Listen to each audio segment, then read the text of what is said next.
মারবেন না। বউ ভালোবাসার জিনিস, বউ ভালোবাসার জিনিস। আপনি যারা মারতেছেন আপনার ছেলের মা, এটা কারো না কারো মেয়ে। মেয়ে কালো হতে পারে, মেয়ে গরিবের মেয়ে হতে পারে, রিক্সাওয়ালা ভ্যানওয়ালার মেয়ে হতে পারে। প্রত্যেকটা মেয়ে তার বাবার রাজ্যে রাজকন্যার মতোই। আপনি মারতেছেন, কিছু বলতে পারতেছে না, কিন্তু ওই বাপটা কান্না করে করে রাতের আধারে আল্লাহর কাছে বিচার দিচ্ছে, আল্লাহ এ তো জালেমের সাথে পারতেছি না, আল্লাহ তুমি এর বিচার করো। কখনো বউদেরকে মারবেন না, ইনশাআল্লাহ বলেন। আর বউ যেটা কপালে আছে মনে করবেন এটা আমার সেরা বউ, পৃথিবীর বুকে এর চাইতে সুন্দরী আর নাই। দেখবেন বাপ থেকে বেঁচে গেছে।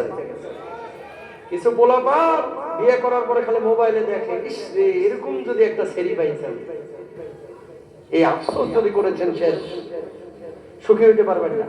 বিয়ে যারা করেছেন মনে করবেন এটাই আমার সেরা স্ত্রী।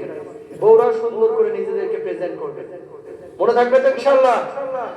আরো জোরে ইনশাআল্লাহ।